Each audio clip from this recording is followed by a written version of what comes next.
ইবনে মাজা 4170। নি'মাতান, দুটি নিয়ামত রয়েছে। কয়টি নিয়ামত বলেন সবাই? কয়টি নিয়ামত? দুইটি নিয়ামত রয়েছে। নি'মাতান, আল্লাহর নবী এক বৈঠকে তিনি বলেন দুইটি নিয়ামত রয়েছে। মাগবুনুন ফীহিমা কাসীরুম মিনান নাস। নাস জাতিবাচক শব্দ, খেয়াল করেন, নাস জাতিবাচক শব্দ। নাস হলো মানব জাতি, ইনসান হলো মানুষ। বলেন ইনসান মানে কি? মানুষ। আর নাস মানে গোটা জাতি। এখানে যেহেতু নবী নাস ব্যবহার করেছেন, তার মানে গোটা জাতিকে বলছেন। সমস্ত ধর্মের মানুষদেরকে আল্লাহ তাআলা নবী তিনি এভাবে বলছেন। সমস্ত স্রষ্টার সৃষ্টি জগৎ মানুষের জন্য নবী এই কথাই বলছেন। নি'মাতান, মানব জাতির দুটি নিয়ামত রয়েছে।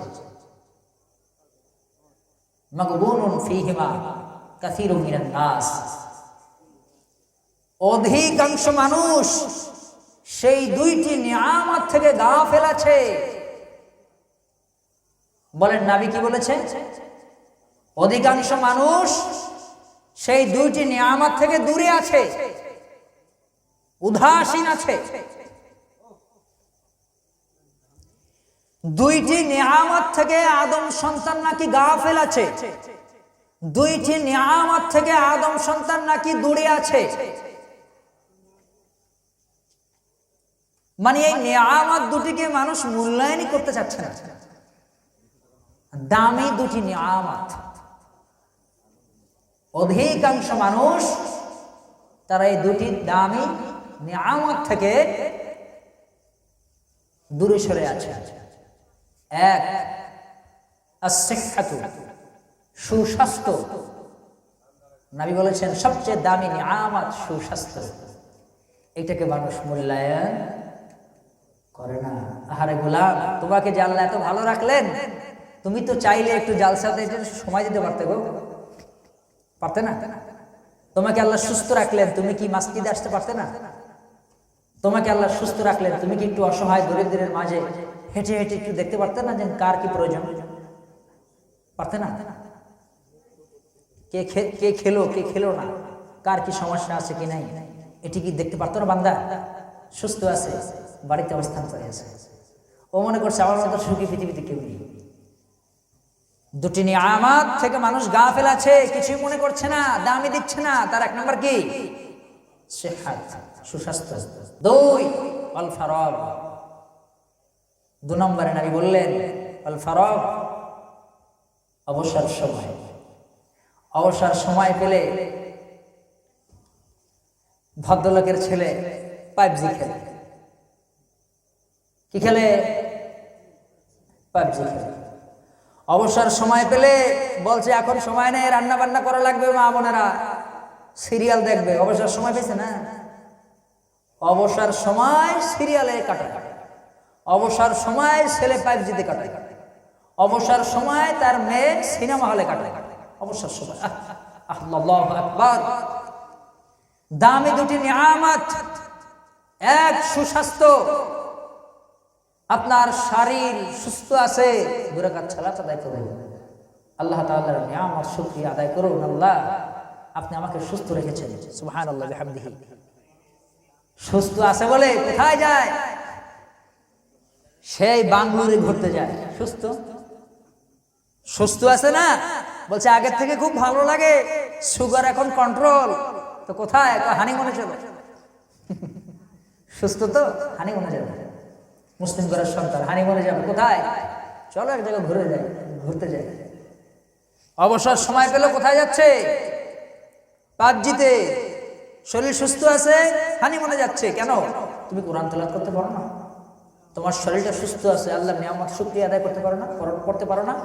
আলহামদুলিল্লাহ, আলহামদুলিল্লাহ, আল্লাহু আকবার কাবীরা ওয়ালহামদুলিল্লাহি কাসীরা ওয়াসাব্বিহুহু বুকরাতাও ওয়া আসীলা।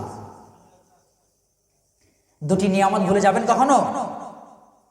কখনো কোনোদিন ভুলবেন না। দুটি নিয়ামত ভুলে গেলে আল্লাহ আপনাকে আমাকে ভুলে যাবে। এক, সুস্বাস্থ্য। স্বাস্থ্যটা সুস্থ আছে, কোরআন তেলাওয়াত করেন, ইসলামিক বই পড়েন, কোরআন বুঝেন, কোরআন অধ্যয়ন করেন, নবীর আদর্শ হাদিস পড়েন, অধ্যয়ন করেন, আল্লাহ খুশি হবে। দুই, অল ফারাগ, অবসর সময়। অবসর সময় পেলে টিভির সামনে সময়টাকে নষ্ট করিয়েন না, অনুরোধ থাকবে। অবসর সময় পেলেই আপনি পাবজি খেলবেন না, অনুরোধ থাকলো। যুবক, আমি তোমাকেই বলছি, অবসর সময় থাকলে আলেমদের কাছে গিয়ে কোরআনটাকে শিখে নাও, জানলেওয়ালার কাছ থেকে গিয়ে ইসলাম ধর্মটাকে জেনে নাও,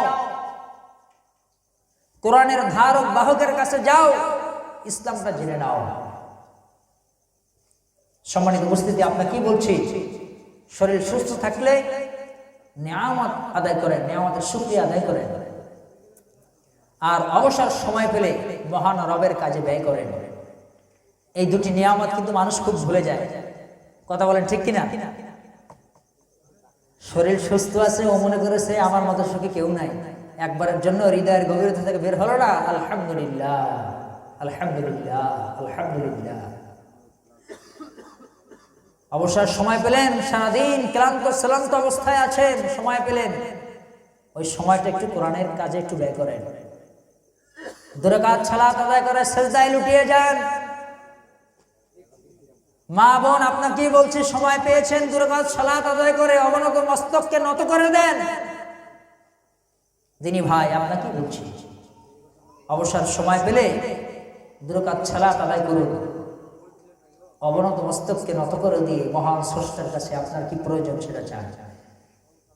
শুকরিয়া আদায় করেন, রুকুতে তাসবিহ আদায় করেন, সাজদায় তাসবিহ আদায় করেন, 2 বৈঠকের মাঝখানে তাসবিহ আদায় করেন, দাঁড়িয়ে বেতের সালাতে কুনুতে নাজিলা আদায় করেন।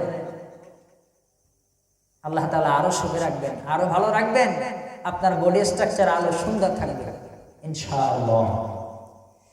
সম্মানিত উপস্থিতি, আল্লাহ তাআলা যেন আমাদের সুস্বাস্থ্যকে কাজে লাগার তৌফিক দান করে এবং অবসর সময়টা যেন আমরা কাজে লাগাতে পারি, মহান রবের রাস্তায় যেন ব্যয় করতে পারি, সেই তৌফিক যেন আল্লাহ তাআলা আমাদেরকে দান করে। আমরা সকলে পড়ি আল্লাহুম্মা আমিন।